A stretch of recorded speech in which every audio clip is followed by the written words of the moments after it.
going to integrate this fraction by using partial fraction. So first of all, we take out our fractions here. And we do some observation. Our fraction must be improper. Yes, linear over quadratic. So power 1 over power 2. So denominator degree is less than denominator. Numerator degree is less than denominator. Secondly, we make sure our denominator factorized completely. So this means it is x plus 2, x plus 2. They are having the same factor. So this is a repeating factor case. So in the repeating factor, if you have two repeating factor, for the first partial fraction will be first factor. For the second fraction, it will be repeatingly for x plus 2 squared. So this is repeat once, this is repeat twice. Then we're going to determine the numerator. As we have linear factor, up here will be constant. This one also a linear factor. You can see inside the bracket is a linear. So if a quadratic factor means inside the bracket is a quadratic. This one only consider quadratic factor. Up here will be linear. So this one is repeating factor, but this factor is linear factor. Inside the bracket is linear, therefore up there is a constant b. Then we're going to multiply with this factor that you don't have. So as you can see, this you need to multiply another factor x plus 2. So for constant b, you no need to multiply anything. As you can see, denominator is same.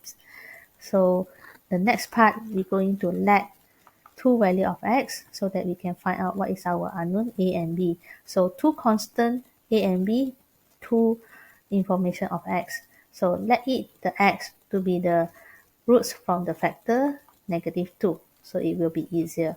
Another one, we just randomly put 0. So as you can see, when I take the value from the factor -2, when I put in, this is -12 plus 7. And you can see when I put here, a will be eliminated. I can directly get b value. So this is -5.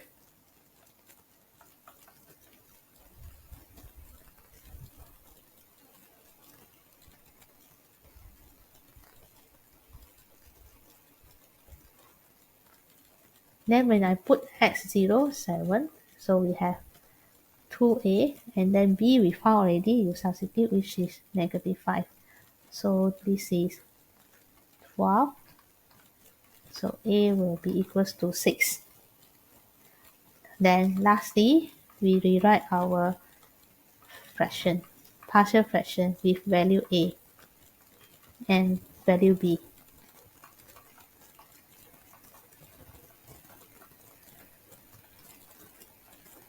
So next, we're going to integrate our fractions by using its partial fraction. So here will be integrate 6, we can factorize out, integrate x plus 2, then minus, we can factorize out our 5, integrate 1 over x plus 2 square dx. So simplify. As we can see, this is the simplest form, we cannot take out. But for this term, yes, this bracket we can take out, become power of negative. So this is not the formula of fraction. Only this one is our formula of fraction. So this one using formula of fraction number 6, this one using a bracket of x number 3.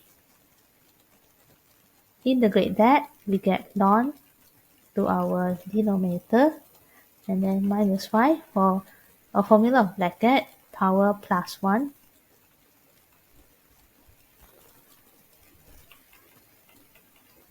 Over new power, don't forget the coefficient of x here is 1.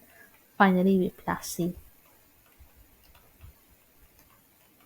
So we simplify, negative become positive, and power negative we put back to the denominator. So that's all for these questions.